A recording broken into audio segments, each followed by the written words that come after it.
Hi friends, வணக்கம், welcome back to சரம்ட Tamil. ஒரு cinematic யூனிவர்ஸை இது வரைக்கும் நல்லபடியாக கொண்டு போனவங்கள ஒருத்தவங்க தான் மார்வெல். ஆரம்பத்துலேருந்து இப்போ வரைக்கும் பார்த்தீங்கன்னா அந்த சினிமேட்டிக் யூனிவர்ஸை கரெக்டாக ஹேண்டில் பண்ணிட்டு வராங்க. நடுவில் அங்கங்கே தடுமாற்றம் இருந்தாலும் இப்போ அது ரீசெண்டாக அவங்க சரி செஞ்சு நல்லாவே கொண்டு போயிட்டு இருக்காங்க. அந்த சினிமேட்டிக் யூனிவர்ஸை இவங்க கரெக்டாக கொண்டு போகிறதுக்கு ஒரு ஹெல்ப்ஃபுல்லாக இருக்கிற ஒரு விஷயம் தான் போஸ்ட் கிரெடிட்ஸ்னு. ஒரு மார்வல் படத்தோட முடியலுமே ஒரு மிட் கிரெடிட்ஸ் இல்லை ஒரு போஸ்ட் கிரெடிட்ஸ் பார்த்தீங்கன்னா வச்சிருவாங்க. அதில் அடுத்து வரப்போகிற மார்வல் படத்துக்கான ஒரு எதிர்பார்ப்பு ஏற்றுற மாதிரி அந்த ஒரு சீன் இருக்கும். அடுத்த படங்களுக்கான ஒரு லிங்க் இல்லை ஒரு கனெக்ஷன் பார்த்தீங்கன்னா அதில் வச்சு தான் முடிப்பாங்க. அது ஃபேன்ஸுக்கு பிடிச்சி போய் எல்லா மார்வல் படம் முடியும் போது உட்காந்து அந்த என் கிரெடிட் சீன் வரைக்கும் பார்த்தீங்கன்னா மார்வல் ஃபேன்ஸ் வெயிட் பண்ணி பார்த்துட்டு போவாங்க. அந்த அளவுக்கு அந்த போஸ்ட் கிரெடிட் சீன் சொல்லி தனியாக ஒரு ஐப்பு பார்த்தீங்கன்னா கிரியேட் ஆச்சு. மார்வலை பார்த்து இன்ஸ்பயர் ஆகி நிறைய படங்களுக்கு பார்த்தீங்கன்னா போஸ்ட் கிரெடிட் சீன் வச்ச படங்களுமே இருக்கு. மார்வல் படத்தில் வந்த போஸ்ட் கிரெடிட் சீன்ல இருக்க என்னோட top 5 favourite post credit scenes தான் நான் இந்த டிஸ்கஸ் பண்ண போறேன். உங்களுக்கு பிடிச்ச போஸ்ட் கிரெடிட் சீன் என்னது கமெண்ட்ல லீவ் பண்ணுங்க. இப்போ ரொம்ப பேசாம வீடியோ ஆரம்பிச்சிடலாம். நம்ம 5ல மார்வலோட ஃபர்ஸ்ட் ப்ராஜெக்ட் ஆன அயர்ன் மேன். இந்த படம் மார்வலுக்குமே சரி, இந்த படத்தோட ஹீரோவை நடிச்ச ராபர்ட் டவுனி ஜூனியர் அவருக்குமே சரி ஒரு கம்பேக்கான ஒரு படமா அமைஞ்சிருக்கு. இந்த படம் தோல்வி அடைஞ்சிருந்தா மார்வல் கண்டிப்பா லாஸ்ட்ல போயிருப்பாங்க. இப்போ நம்ம பார்க்குற இந்த படங்கள் எல்லாமே வந்திருக்காது. மார்வல் சினிமேட்டிக் யூனிவர்ஸ்ன்றதை பில்ட் ஆகியிருக்காது. அந்த அளவுக்கு மார்வல் ரொம்பவே லாஸ்ட்ல இருந்தாங்க. அந்த சமயத்தில் ஆர்டிஜோட பேக்ரவுண்டுமே பார்த்தீங்கன்னா இந்த படம் மாற்றிருக்கும். மக்கள் மத்தியில் நல்ல வரவேற்பு கிடைச்சது இந்த படத்துக்கு. இந்த படத்தோட முடிவில் நம்ம ஆர்டிஜே நான் தான் அயன்மேன் சொல்லி முடிச்சிருப்பாரு. இதை தொடர்ந்து வந்த போஸ்ட் கிரெடிட் சீன்ல நம்ம நிக் ஃபியூரி இன்ட்ரோடியூஸ் பண்ணிருப்பாங்க. நிக் ஃபியூரி நம்ம ஆர்டிஜேவை பார்த்து இந்த உலகத்துல நீ மட்டும் தான் சூப்பர் ஹீரோவா, உன்னை தவிர நிறைய சூப்பர் ஹீரோஸ்லாம் இருக்காங்க, நான் அவங்களெல்லாம் வச்சு ஒரு டீம் ஃபார்ம் பண்றேன், த அவெஞ்சர்ஸ் சொல்லி முடிச்சிருப்பாரு. இந்த அயன்மேன் படமே ஒரு சர்ப்ரைஸ் தான். அதை தாண்டி இந்த போஸ்ட் கிரெடிட் சீன் நிறைய பேருக்கு பார்த்தோன்னா ஒரு சர்ப்ரைசிங்கா இருந்துச்சு. அவெஞ்சர்ஸ்ன்ற ஒரு புது படம், ஒரு புது சூப்பர் ஹீரோ டீம் பார்த்தோன்னா உருவாக்க போறன்ற ஒரு எதிர்பார்ப்பு எல்லாருக்குமே இருந்துச்சு.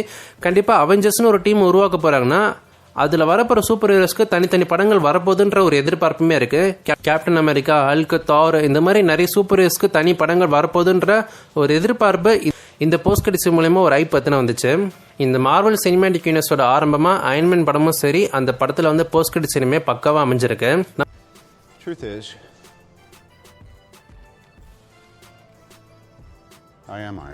நம்பர் 4ல அவெஞ்சர்ஸ் ஏஜ் ஆஃப் அல்ட்ரான்.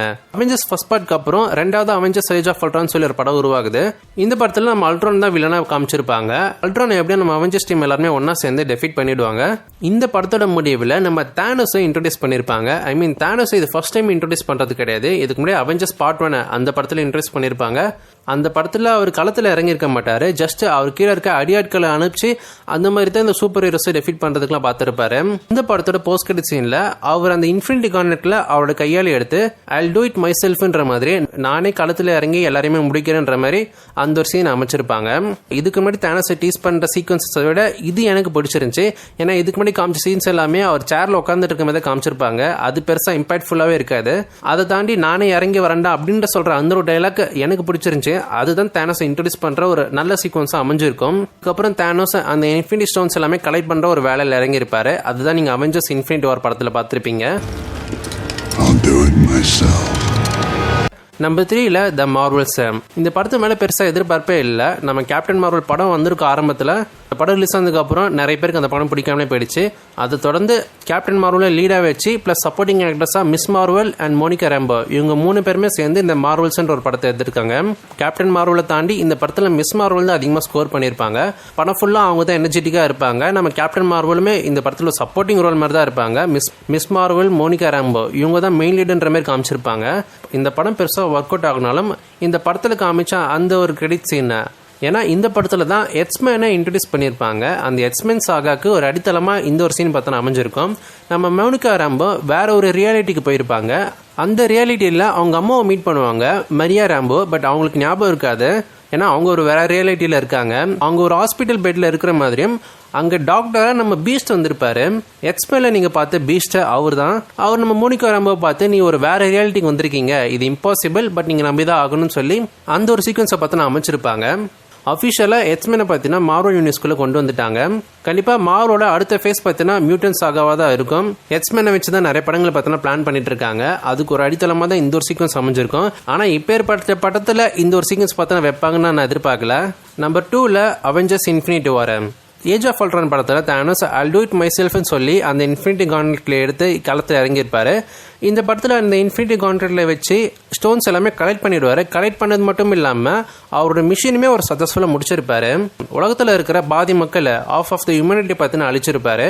அதில் முக்கியமான சூப்பர் ஹீரோஸ் எல்லாருமே இறந்து போயிருப்பாங்க. இந்த படத்தில் வில்லன் ஜெயிச்சிருப்பான், சூப்பர் ஹீரோஸ் எல்லாருமே தோத்துருப்பாங்க, அவங்களால எதுவுமே பண்ணியிருக்க முடியாது. அதோட தான் இந்த படத்தை பார்த்தினா முடிச்சிருப்பாங்க, தானோஸ் ஜெயிச்ச மாதிரி. எல்லாருக்குமே ஒரு ஷாக்கிங்காக இருந்துச்சு. உலகம் ஃபுல்லாக பார்த்தினா என்னடா இப்படி நடந்துருச்சு சொல்லி, வில்லன் ஜெயிச்சுட்டான், ஹீரோ எல்லாமே தோத்துட்டான்னு சொல்லி. இதுக்கப்புறம் எப்படி இவங்க எல்லாருமே மீட்டு கொண்டு வரப்போங்கிற ஒரு எதிர்பார்ப்பு பயங்கரமா இருந்துச்சு எல்லாருக்குமே. போஸ்ட் கிரெடிட் சீன்ல நிக் ஃபியூரியை காமிச்சிருப்பாங்க. நிக் ஃபியூரியுமே பார்த்தீங்கன்னா நம்ம தானோஸ் போட்ட ஸ்னாப்னால அவருமே டஸ்ட் ஆகியிருப்பாரு. பட் அதுக்கு முன்னாடி அவர் ஒரு பேஜர் எடுத்து ஒரு மெசேஜ் அனுப்புவாரு. அந்த பேஜரை நோக்கி கேமரா பார்த்தீங்கன்னா ஜூம் போகும். அதுல கேப்டன் மார்வலோட லோகோ பார்த்தீங்கன்னா அப்பியர் ஆகும். அதோட அந்த கிரெடிட் சீனை பார்த்தீங்கன்னா முடிச்சிருவாங்க. கேப்டன் மார்வல் தான் இந்த மக்களும் சரி இந்த சூப்பர் ஹீரோஸ்மே பார்த்தீங்கன்னா காப்பாற்ற போறான்றத ஒரு சின்னதா டீஸ் பண்ணியிருப்பாங்க. இந்த ஒரு கிரெடிட் சீன் தான் அடுத்து வந்த கேப்டன் மார்வல் படத்தை 1 பில்லியன் அடிக்க வச்சு. கேப்டன் மார்வல் படம் ஒரு ஓகேவான படமா தான் இருக்கும். படத்துல ஏகப்பட்ட ஃபெமினிசம் பத்தின பேசியிருப்பாங்க. அதனால நிறைய பேருக்கு பத்தின பிடிக்காம போயிடுச்சு. ஒரு சின்ன ஒரு போஸ்ட் கிரெடிட் சீன் ஒரு படத்தை பத்தின 1 பில்லியன் அடிக்க வச்சிருக்கா சும்மா இல்லைங்க. அப்ப எந்த அளவுக்கு அந்த படத்து மேல எதிர்பார்ப்பு இருந்திருக்கும் சொல்லி யோசிச்சு பாருங்க. கேப்டன் மார்வல் படம் ஓகேவான படமா இருந்தாலும் அந்த படத்தோட என் கிரெடிட் சீன்ல கேப்டன் மார்வல் வந்து நம்ம அவெஞ்சர்ஸ் டீமை மீட் பண்ற மாதிரி நிக் ஃபியூரி எங்கன்னு சொல்லி கேட்டிருப்பாங்க. ஸோ அடுத்து வரப்போற அவெஞ்சர்ஸ் என்கேம் அந்த படத்துக்கான ஒரு எதிர்பார்ப்பு அமைஞ்சிருக்கும். அது நம்பர் 1 பிளேஸை பார்க்கறதுக்கு முன்னாடி ஒரு ஆனரபிள் மென்ஷன். இப்போ ரீசெண்டாக வெளியான ஃபென்டாஸ்டிக் ஃபோர் படத்தில் வந்து அந்த ஒரு போஸ்ட் கிரெடிட்ஸின் அடுத்து வரப்போற அவெஞ்சர்ஸ் டூம்ஸ்டே படத்துக்கான ஒரு எதிர்பார்ப்பு ஏற்றுற மாதிரி அந்த ஒரு போஸ்ட் கிரெடிட்ஸின் பார்த்தீங்கன்னா அமைஞ்சிருக்கும். நம்ம டாக்டர் டூமை கொண்டு வந்திருப்பாங்க. டாக்டர் டூம் வந்து நம்ம பிராங்க்லின் ரீடிச்சர்ஸ் அப்புறம் சூஸ்டாமோட குழந்தைய மீட் பண்ற மாதிரி அந்த ஒரு சீக்வன்ஸ் அமைச்சிருப்பாங்க. அவரோட ஃபேஸை ரிவீல் பண்ணியிருக்க மாட்டாங்க, அவரோட மாஸ்க் மட்டும் எடுத்துட்டு வர மாதிரி காமிச்சிருப்பாங்க. ஃபைனலாக நம்பர் 1 பிளேஸ்ல இருக்கிறது Spiderman for from home. Spiderman fans சரி மார்வல் ஃபேன்ஸ்க்கு கண்டிப்பாக எல்லாருக்குமே இந்த படத்தில் வந்து அந்த போஸ்ட் கிரெடிட் சீன் ஒரு ஷாக்கிங்காக வந்திருக்கும். நிறைய பேருக்கு பிடிச்சிருக்கும். இது வரைக்கும் அந்த மார்வல் படங்களாக இருக்கட்டும் சரி ஸ்பைடர்மேன் படங்களாக இருக்கட்டும் சரி எனக்கு பிடிச்ச போஸ்ட் கிரெடிட் சீன் இதுதான். படமும் பார்த்தீங்கன்னா ஒரு பெர்ஃபெக்டான ஒரு மூவியா அமைஞ்சிருக்கும். படத்தில் ஸ்பைடர்மேன் அவருக்கு ஒரு சூப்பர் பவர் இருக்கும், அந்த ஸ்பைடர் டிங்கில் அதை எப்படி அவர் பயன்படுத்துறாருறது அந்த ஒரு சீக்வன்ஸ் நல்லாவே அமைச்சிருப்பாங்க. அண்ட் மிஸ்டீரியோ வில்லனா பத்திரம் வந்திருப்பாரு. அவர் நல்லவரா கெட்டவரான்ற மாதிரி ஆரம்பத்தில் போயிட்டு இருக்கோம். கடைசியில் பார்த்தீங்கன்னா செம்ம ட்விஸ்டோட முடிச்சிருப்பாங்க மிஸ்டீரியோ கேரக்டரை. இந்த மாதிரி படம் பார்த்தீங்கன்னா ஒரு பெர்ஃபெக்டான ஒரு மூவியா அமைஞ்சிருக்கும். இந்த படத்தோட என் கிரெடிட் சீன்ல நம்ம ஜான் ஜேம்சனை இன்ட்ரோடியூஸ் பண்ணியிருப்பாங்க. நீங்க ஸ்பைடர்மேன் அந்த ஓஜி ஸ்பைடர்மேன் படங்களை பார்த்திருப்பீங்க, நம்ம டோபி மேக்கி ஸ்பைடர்மேன். அதுல அவர் அப்பயே இருப்பாரு. அவரை மறுபடியும் பார்த்தீங்கன்னா ரீகாஸ்ட் பண்ணி இந்த படத்துல இன்ட்ரோடியூஸ் பண்ணியிருப்பாங்க. அதுவே ஒரு சர்ப்ரைசிங்கா இருந்துச்சு. பழையபடி அவர் அதே டோன்ல தான் பேசியிருப்பாரு, ஸ்பைடர்மேன் தான் இந்த உலகத்துக்கு எதிரின்னு சொல்லி. மிஸ்டீரியோ ரொம்பவே நல்லவன். அவர் ஒரு வீடியோ ரிலீஸ் பண்ணியிருக்காரு. அந்த வீடியோல ஸ்பைடர்மேன் தான் அந்த ட்ரோன்ஸை வச்சு கண்ட்ரோல் பண்ணி மக்கள் அழிச்சிட்டு இருக்கான்னு சொல்லி மிஸ்டீரியோ பார்த்தீங்கன்னா ஒரு வாக்குமூலம் மாதிரி கொடுத்திருப்பாரு. அது இலூஷனா கூட இருக்கலாம், அது மிஸ்டீரியோ பார்த்தீங்கன்னா இலூஷன் மாதிரி ஏதாச்சும் வீடியோ கிரியேட் பண்ணிருக்கலாம். பட் அந்த ஒரு சீக்வன்ஸ் ஸ்பைடர்மேனோட பேரை பார்த்தீங்கன்னா கெடுக்கிற மாதிரி அமைஞ்சிருக்கும். அது மட்டும் இல்லாம மிஸ்டீரியோ நம்ம ஸ்பைடர்மேனோட ஐடென்டிட்டியை ரிவீல் பண்ணிருப்பாரு. பீட்டர் பார்க்கர் தான் ஸ்பைடர்மேன் சொல்லிட்டு அது பார்த்த உடனே நம்ம ஸ்பைடர்மேன் பயங்கர ஷாக் ஆயிருப்பாரு. ஏன்னா மற்ற சூப்பர் ஹீரோஸ் எல்லாமே அவங்களோட ஐடென்டிட்டியை ரிவீல் பண்ணிருப்பாங்க. அதுல பெருசா அவங்க சீக்ரெட்டை மெயின்டைன் பண்ணிருக்க மாட்டாங்க. அதனால அவங்களுக்கு பிரச்சனை வருமானு சொல்லி கேட்டீங்கன்னா எஸ், அதனால அவங்களுக்கு பிரச்சனை வரும். பட் அவங்க எல்லாருமே சூப்பர் ஹீரோஸ், ரொம்ப மெச்சூர்டான ஒரு சூப்பர் ஹீரோஸ். பட் நம்ம ஸ்பைடர்மேன் அப்படி கிடையாது. அவர் ரொம்ப சின்ன பையன் தான். ஸ்பைடர்மேன் ஐடென்டிட்டி தெரிஞ்சதுனால நிறைய வில்லன்ஸ் பார்த்தீங்கன்னா அவர் தேடி வருவாங்க. கண்டிப்பா ஸ்பைடர்மேன் ஒரு கிரவுண்டடான ஒரு சூப்பர் ஹீரோ, ஸ்ட்ரீட் டிரைவ்ல சண்டை போடக்கூடிய ஒருத்தர். ஸோ நிறைய பேர் கூட பார்த்தீங்கன்னா சண்டை போட்டிருப்பாரு. கண்டிப்பா நீங்க அனிமேட்டட் சீரீஸ்லாம் எடுத்து பார்த்தீங்கன்னா சினிஸ்டர் சிக்ஸ்னு சொல்லி ஒரு டீம் இருக்கும். வில்லன் டீம்ஸ் ஒரு 6 பேர் கொண்டு இருப்பாங்க. ஸோ அந்த 6 பேர் நம்ம மார்வல் படங்களை அவங்கள டீஸ் பண்ணல. பட் படம் வந்த சமயத்தில் நான் சொல்றேன், அந்த படம் பார்க்கும்போது நமக்கு எல்லாருக்குமே தோன்ற விஷயம் இதுதான். கண்டிப்பா அடுத்த வரப்போற படங்களில் சினிஸ்டர் சிஸ்டர்ஸ் டீஸ் பண்ண போறாங்க, ஸ்பைடர்மேன் ஐடென்டிட்டியை ரிவீல் பண்ணிட்டாங்க, கண்டிப்பா அவங்க தான் வரப்போறான்ற ஒரு எதிர்பார்ப்பு இருந்துச்சு அந்த படம் பார்க்கும்போது. அந்த அளவுக்கு அந்த போஸ்ட் கிரெடிட்ஸ்க்கான வேல்யூ அதிகமாகவே இருந்துச்சு. இது மட்டும் இல்லாம இந்த படத்துல இன்னொரு கிரெடிட் சினிமா வச்சிருப்பாங்க. அதுல நிக் ஃபியூரி அண்ட் மெரியா இவங்க 2 பேருமே ஸ்க்ரல்ன்றதை ரிவீல் பண்ணிருப்பாங்க. அந்த படம் ஃபுல்லா நிக் ஃபியூரி மெரியா இவங்க 2 பேருமே வந்திருந்தாலும் ஆனா அவங்க உண்மையான ஆளுங்க கிடையாது. அவங்க 2 பேருமே ஸ்க்ரல்ல. நம்ம நிக் ஃபியூரி பார்த்தோன்னா ஸ்பேஸ் ஷிப்ல இருக்கிற மாதிரி காமிச்சிருப்பாங்க. இந்த படத்துல வந்து 2 போஸ்ட் கிரெடிட் சீனுக்குமே அவ்வளோ வேல்யூ இருந்திருக்கு. அந்த போஸ்ட் கிரெடிட் சீனை கரெக்டாக சாட்டிஸ்ஃபை பண்ணிச்சான்னு கேட்டிங்கன்னா ஸ்பைடர்மேன் நோ வே ஹோம் அந்த படம் கரெக்டாக சாட்டிஸ்ஃபை பண்ணிச்சு. பட் சீக்ரெட் இன்வென்ஷன் நம்ம நிக் ஃபியூரியை வச்சு ஒரு சீரிஸ் எடுத்திருப்பாங்க. அந்த ஸ்க்ரல்ஸை வச்சு பெருசாக அவங்க கதையை பார்த்துன்னு எக்ஸ்ப்ளோர் பண்ணல. ரொம்பவே ஒரு ஆவரேஜான சீரிஸை தான் அதை கொண்டு போயிருப்பாங்க. அந்த போஸ்ட் கிரெடிட் சீனை பார்க்கும்போது எனக்கு ரொம்ப பிடிச்சிருந்துச்சு. கண்டிப்பாக இதுதான் என்னோட டாப் ஃபேவரட் நான் சொல்லுவேன் மார்வல் படங்களில், இது வரைக்கும் வந்த மார்வல் படங்களில். உங்களுக்கு எப்படின்னு சொல்லி தெரியல எனக்கு. மறக்காம கீழே கமெண்ட்ஸில் லீவ் பண்ணுங்க. உங்களுக்கு மார்வலே எந்த போஸ்ட் கிரெடிட் சீன் ரொம்ப பிடிச்சிருந்துச்சு, அதுக்கான ரீசன்ஸ் என்னன்றதை கமெண்ட்ஸில் லீவ் பண்ணுங்க. உங்களை இதே போல இன்னொரு வீடியோ சந்திக்கிறேன். நான் உங்கள் டாட்டா பை, see you.